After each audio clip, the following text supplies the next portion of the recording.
I never really planned on starting my own business, and I definitely never planned on having two babies in 2 years. But somehow both happened, and the experience of navigating back-to-back maternity leaves as a business owner has completely changed the way I think about leadership, systems, time, and what it really means to build something sustainable. In today's episode, I'm sharing what these 2 seasons look like behind the scenes, how I planned, how I showed up, what I learned, and how all of it applies to you whether you're a parent or not.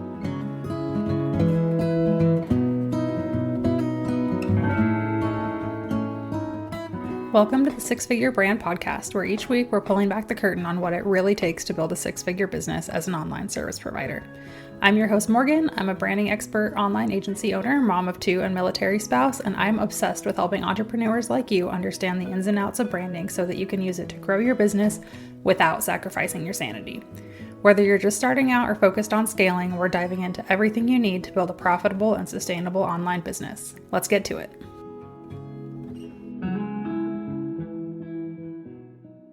Running a business while having children is not for the faint of heart, and running a business while having 2 babies back to back is really not for the faint of heart. But it has taught me more about sustainability, boundaries, and leadership than any online course ever could. I took 2 maternity leaves in 2 years, one in early 2023 and then another at the end of 2024/beginning of 2025. And in this episode, I'm going to give you a real and raw personal look at how those 2 seasons shaped my business, what I did differently the second time, and what I hope all entrepreneurs, parents or not, can take away from this experience. So let's talk about my first maternity leave, which started in February of 2023, and I'll kind of get into the dates here in a little bit. So leaning into my first maternity leave, I felt like I had no idea what to expect. I had never done this before, both have a child and also step away from my business for an extended period of time. So I decided to hire a business coach to help me kind of plan through that season and just like feel supported as I was navigating all of these new things. And that was one of the best decisions that I made. I was really intentional about who I hired for this, and I made sure that it was someone who had run a 6-figure design agency while taking multiple maternity leaves themselves. I also brought on a graphic designer contractor to kind of keep client work moving and make sure that everyone still felt supported and taken care of while I was out. And I outsourced my Instagram content, doubled down on SOPs to really get everything really systematized and streamlined and make sure we had good documentation so that my business could hopefully run without me. So my daughter was born at the end of March 2023. I started my maternity leave a month before that. Partly it was a little selfish, I guess, in that I knew that this was my first, only, and last maternity leave that I would get to really enjoy those last few weeks of being pregnant and not be also chasing around a toddler and like just feeling exhausted and ready to be done. So I wanted to take some intentional time to really experience that season. I also wanted to give my team an opportunity to get used to working without me while I still was going to be available if there was any major fire to put out. So that was kind of the thought process behind why I started my leave like a month before my due date. Throughout this leave, the feedback that I got from my clients was amazing. They all felt supported. They said things like, oh, we didn't even notice you weren't gone. Everything was great. Your team was so amazing. So all that stuff I did to prep with the hiring and the getting a coach and the SOPs and the test run kind of like runway, all of that worked really well. But what I did not plan so well for was marketing. So I had the bright idea of I'm going to outsource my social media and have somebody else create all the content for me and then my team will schedule it. And that was fine. The people who I hired did an awesome job, but I think I focused way too much on social media when that's not really where my clients come from. I use it now as kind of a nurture platform, but that's not where I'm focused on getting leads. And I should have known that in hindsight. I did not focus enough on networking or visibility. So when I came back in June, I didn't have any leads at all, which mentally was really, really hard for me because summer is always my busiest time. So it was tough to come back and feel like I was ready to get to work and my business had kind of like dried up a little bit and things felt really slow and like out of sync. And I definitely questioned like, was all of this a mistake? So I think the lesson here is that just because your business runs well without you doesn't mean it's going to grow well without you. Those are two very different things. And I think it is so, so, so important to identify what are the things that actually do drive growth in your business. So for me, I thought it was Instagram, and I had the data to know that that wasn't the case, but I just didn't care to look at it and thought, oh, here's something I can do to proactively plan for maternity leave, when that didn't move the needle in my business at all. Now, let's fast forward to maternity leave number 2. So in between here, there's like a year of me running a business with an infant up to a 1-year-old, which is its own podcast episode.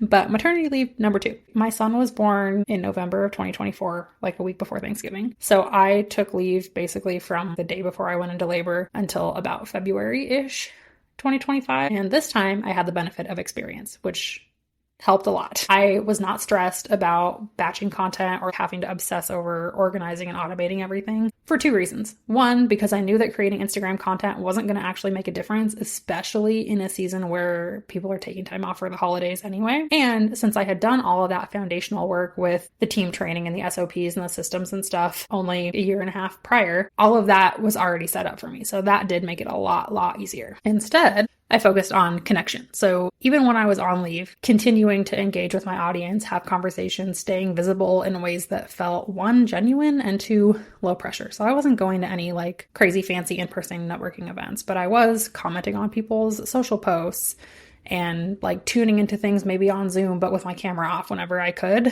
And that was enough to 1, make me still feel connected, which is something I really missed during my first leave. And 2, to just kind of let people know like, hey, I'm not really back to work yet, but I'm still here. I also did not take quite as long of a leave the second time around. So with my daughter, I took February, March, April, and May. So about 4 months, like pretty much fully off. But with my son, I started my leave right around Thanksgiving, and then I came back in February. So basically it was all of December, January, and then a few weeks in February. Having that time overlap with the holidays was the biggest blessing, because that's a time that I usually kind of step back from my business anyway. So it didn't feel like I was, for lack of a better word, just throwing away 2 or 3 months out of the year. I also had the benefit of experience and was able to trust my team more, kept my expectations more realistic, and just allowed myself to take it day by day. So some days I felt like jumping in and doing a little work. Some days I didn't open my laptop or look at my phone at all, and that was fine. What did make this leave a little trickier was that now I had a toddler and a newborn. So the logistics were a lot more complex. There's no more sleeping while the baby's sleeping, none of that. So if we rewind to back whenever I said I took a month off before my due date with my first, this was why, because I knew that whenever we had subsequent children,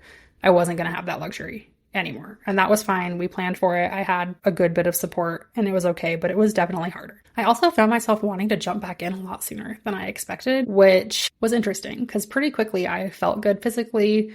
I was like, okay, I'm ready to get back to work. But I also had this tiny little baby who I was like, he needs me and he's only going to be this small and sweet and precious for a short time. So I had to really like be intentional and force myself to slow down and just honor the season I was in and trust that all of the work and all of the ideas would still be there when it was time. I kind of did this by, obviously I stayed connected with my team via Slack, posted on social media and stuff when I felt inspired to. And I did continue doing guest expert sessions inside the 6-Figure Brand Society, but everything else was optional. So if I had some time and like both kids were sleeping and I wanted to work on something, I did, but I did not put any pressure on myself to be like, okay, I have this list of things I need to get done this week. And that felt like a good balance for me. Something kind of interesting happened during both of my leaves, which I was not expecting. I thought I was gonna like have a baby and forget how to do my job, but that's not what happened. I came up with some of my best, most creative ideas while I was on leave. So during my first leave, the idea for the 6-Figure Brand Society kind of came to me because I saw a gap in the way I was supporting clients and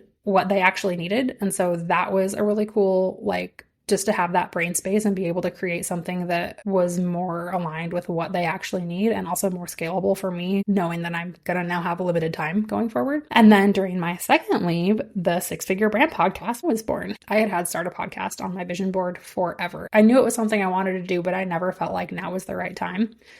And for whatever reason, while I was on that second maternity leave, I knew exactly what I wanted to talk about. I had a plan. I was able to brain dump like 30 episode ideas and it just kind of came to me and it all worked out. And I had the time to take and plan that I wouldn't have had if I was like in a season of actively working. So I guess sometimes the best strategy really is rest. And that's an idea that I have resisted for a long time. But stepping back really did create the space for that next level of my business to kind of reveal itself. So let's talk about the 5 big lessons that I've learned from both of my maternity leaves. First and foremost is boundaries and time. I have learned to work in short, focused bursts, and I have gotten okay with leaving things unfinished and made some steps towards letting go of perfectionism. People will tell you like nobody's more efficient than a mom who only has an hour-long nap time to get things done. And before I kind of was like, oh yeah, whatever. I'm here to tell you it is true. I have gotten so efficient now that I have children. And I think also I just am a lot more ruthless with my boundaries. Like, you want to have a call with me at 5 p.m.? Sorry, I can't. That's the time that I spend with my kids, and I don't really feel sorry about it anymore. Next is going to be systems and delegation. So the systems that I built, the trust I placed in my team, the people that I hired during my first leave carried me through that first leave, but they also made it really easy to take my second leave, which, in full transparency, having our children so close together was not part of the plan. And I panicked when I found out that I was pregnant with my second one, because I was like, how am I going to do this? My business isn't going to survive. I just got done having a baby. Like, this is insane. And having those systems and that support already built in made it so much easier that now that is not something I will ever skimp on. Next, I would say is kind of a combination between like leadership / clarity around what work I want to do and who I want to work with. So before, if someone came to me and said, hey, I have this design project I want help with, I would usually say yes. Now, I only take on those heck yes 100% clients. My time and energy are way too valuable to be spending out on things that don't really light me up. And I had heard people talk about that like before I had kids and was like, yeah, but like you're leaving money on the table. And I just never really got it. And I get it now. Fourth, I think I have gotten a lot more comfortable in like my own identity. I don't apologize for being a mom. I'm going to show up to calls with probably 1 or 2 children on my lap, and that just is what it is. And I own it. And I think I spent a lot of my life being pretty self-conscious and insecure. And I'm happy to report that a lot of that has just disappeared since I have children. Like, it is what it is. This is what I care about. My kids come first for me. And if that is going to turn you off from working with me, then that's fine. And finally, kind of support and extending grace to myself and to each other. I really wish that in both the motherhood space and the online business space, that we would just give each other more grace and support each other in doing things the way we want to do it. You know, mothering your kids the way you want to do it, running your business the way you want to do it, taking your maternity leave in the way that you want to do it.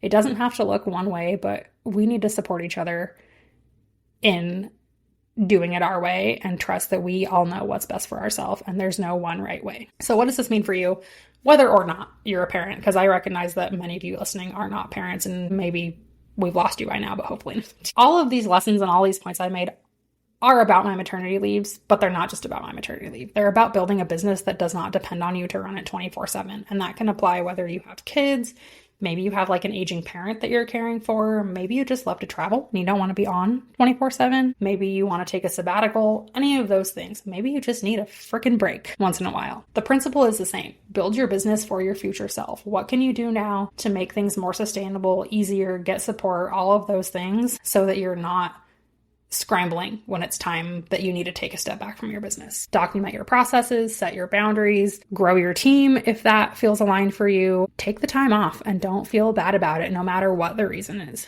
Your business is always going to be there. And when you are able to step away intentionally and trust that things are kind of humming along without you, you will come back smarter, stronger, more aligned, more inspired, and ready to serve your clients even better. So these 2 seasons of my life taught me a lot about how to be a better leader, how to grow my business in a smarter way, and also how to really embrace rest and time away from my business. I was the person before I had kids that would sit at my computer from 7 a.m. to 6 or 7 p.m. and I enjoyed it. It was great. And so this has been a great lesson in not tying all of my identity to my business and having other things in my life and being able to put it down and walk away. I hope that this episode gave you some encouragement, whether you're preparing for a big life shift, maybe you're in the middle of one right now, or you're just wondering, how do I take my foot off the gas a little bit without everything imploding? You can do it. So shoot me a DM on Instagram if this resonated with you, if you're planning your own leave and you want to chat, and if you have a business bestie who maybe is in a season of planning for a maternity leave or some other time away from their business too, then share this episode with them. Thanks for tuning in to the Six Figure Brand Podcast. If you enjoyed today's episode, please be sure to rate the show and leave a review on whatever app you're listening on. And as a thank you, I'll send you coffee on me. Yes, I'm serious. As a smaller show for now, you taking the time to do this makes a huge impact on how we can reach more people and how I can continue to create this content for free. When you take a screenshot of your review, follow and tag me on Instagram at @SpectandCo. I'll send you a $5 Starbucks gift card. As always, don't forget to check out the show notes for any links or resources I mentioned during the episode. Thanks again for listening, and I'll catch you next week.